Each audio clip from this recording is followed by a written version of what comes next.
നല്ല natural ambient lighting ഒക്കെ കിട്ടുന്ന ഏരിയാസ് സെലക്ട് ചെയ്യാൻ ശ്രദ്ധിക്കുക. 100 ഇന്റീരിയർ ഹacks in 100 days day 88. ഇന്ന് നമുക്ക് നമ്മുടെ വീട്ടിൽ ഇന്റീരിയേഴ്സ് ചെയ്യുമ്പോൾ വർക്ക് ഫ്രം ഹോം ചെയ്യുന്ന ആളുകൾക്ക് എങ്ങനെ ഹോം ഓഫീസ് ചെയ്യാം എന്നൊന്ന് ബേസിക്കലി നോക്കാം. ഫസ്റ്റ് ഓഫ് ഓൾ ശ്രദ്ധിക്കേണ്ട കാര്യം, ഇതിൻ്റെ ലൊക്കേഷൻ, നമ്മൾ വർക്ക് ചെയ്യുന്ന ഒരു ലൊക്കേഷൻ ബേസിക്കലി ഒരു ഡൈനിങ് സ്പേസോ അല്ലെങ്കിൽ കോമൺ ഏരിയയോ ആയിരിക്കരുത്. നമുക്ക് നല്ല രീതിയിൽ പ്രൈവസി കിട്ടുന്ന, ഒരുപാട് ഡിസ്ട്രാക്ഷൻസ് ഇല്ലാത്ത ഒരു പ്ലേസ് ആയിരിക്കണം ഹോം ഓഫീസായിട്ട് നമുക്ക് യൂട്ടിലൈസ് ചെയ്യാൻ പറ്റേണ്ടത്. ഈ ഒരു ഏരിയയിലേക്ക് നല്ല രീതിയിൽ നാച്ചുറലായിട്ട് കിട്ടുന്ന, അതുപോലെ തന്നെ കൺജസ്റ്റഡ് അല്ലാത്തൊരു ഏരിയ തന്നെ ചൂസ് ചെയ്യണം.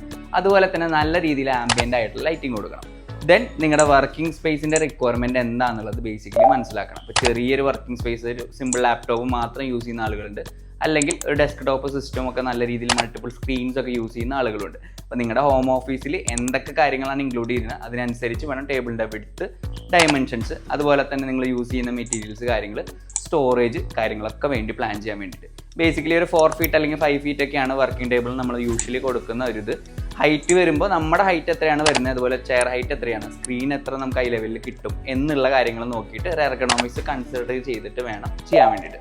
ഈ ഒരു ബേസിക് ആയിട്ടുള്ള കാര്യങ്ങൾ നോക്കിയാൽ തന്നെ നിങ്ങളുടെ ഒരു ഹോം ഓഫീസ് കംഫർട്ടബിൾ ആവും.